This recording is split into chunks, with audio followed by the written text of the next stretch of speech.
جو اپنے نظام اور آئین اور قانون میں قوم کے حقوق اور گنجائش رکھی ہوئی ہے، ہم اس سے صرف فائدہ اٹھا رہے ہیں۔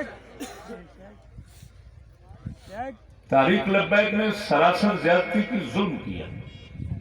کیا تمہارے آئین میں نہیں ہے کہ کسی کے جلسے میں شرف گیری کرنا جرم ہے؟ اور جلسہ بھی منظوری کے ساتھ ہو رہا ہے، وہ بغیر منظوری کے کرے، ہمارا کوئی بندہ نہ جائے۔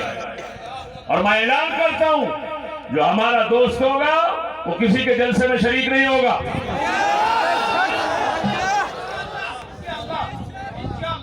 میرے حضرت فرمایا کرتے تھے اگر چپ رہیں گے تو ایمان جائے گا، اگر بولیں گے تو لڑائی ہوگی،